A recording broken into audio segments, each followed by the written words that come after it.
There are no fans here because of COVID-19. And I know you might think that's an odd thing, but for these athletes, we're so close to the Olympic trials. This meet is unbelievably important, and so we've got to do our part to help keep these athletes healthy.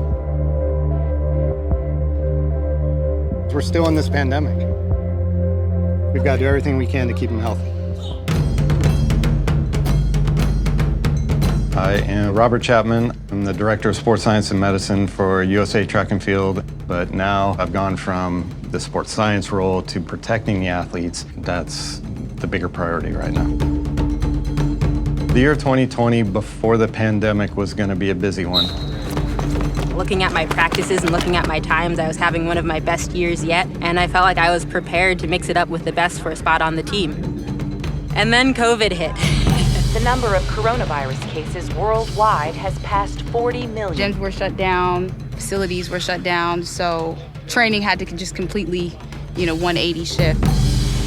When I learned that the Olympics was going to be postponed and when, we were really in the thick of things, it was really devastating. Understanding it wasn't going to look like what I had imagined was really difficult.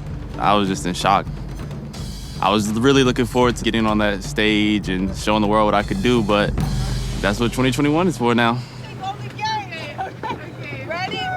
Okay, that's good. As the vaccines rolled out, obviously that's been a game changer. Its access to testing has increased. That's been a game changer.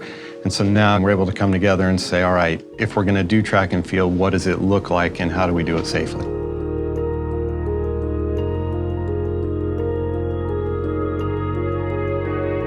We follow the CDC guidance, but then the nuance is, how do you take that info and apply it to the unique nature of track and field? When you're running a race, you have to be right next to each other, and you're breathing heavy. How do we take the CDC guidelines and interpret them and apply them to track and field? It's super important that we do stay safe in these environments because obviously we can't go to the Olympics if we have COVID. If you miss the Tokyo 2020, then it only comes around every 4 years, so that's a long time to wait. On one hand, I'm a little nervous because the COVID crisis is real. It's still out there. Thousands of people a day are still being infected.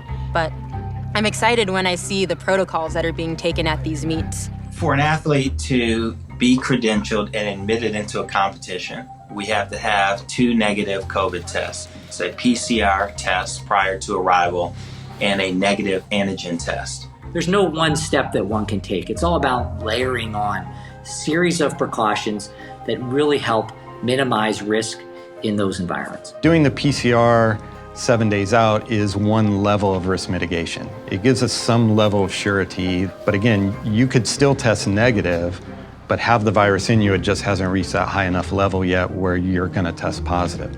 So that serial testing helps us mitigate risk to an even further level. Now that vaccinations are being widespread, the science shows that there still needs to be precautions. So we're here doing our COVID testing, COVID-19 testing, athlete, coach, agent, medical. They've all got to come through here. They've all got to do the rapid antigen test before they can go in. Try to make sure if anybody is positive, we catch them early and isolate them and protect everybody else. We've got to go the extra mile.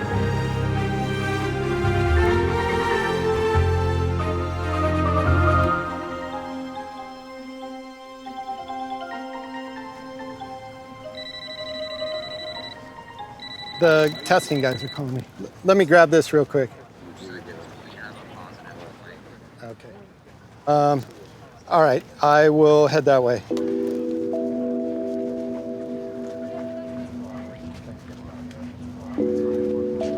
So, is a presumptive positive. We're going back right now to do their confirmatory testing with her, okay? Would she have traveled in? Okay, because I got to do contact tracing and I'd just like to get ahead.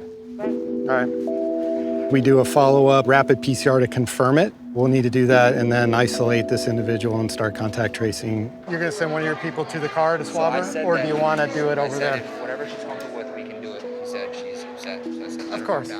You never want to see anybody test positive, of course. So I need to ask you guys to wait here while we go do this, just for privacy, okay? On the other hand, I will say that when somebody does test positive, it makes me know that what we're doing here is worth it. The fact that we are catching people, it makes me feel purposeful in what we're doing, and we're doing the right thing. These are athletes. This is their life. This is their profession. This is their hopes and dreams. Those are the things that matter. It's an amazing feeling to be back in competition. I so missed it. It's very hopeful, to see things coming back. What's important is, are we protecting the athletes? Are we doing the right things to keep them healthy? Are we trying to help them perform to their best so we can win medals, which is what we're here to do? I'm really looking forward to the Tokyo Olympic Games, not only for the athletes, but entertainment for our fans. For me, it is so much bigger than sport now. I think that everything that everyone has been through this year, the world experiencing so much loss, I'm just excited to just have fun, and hopefully, this signifies some healing for the world.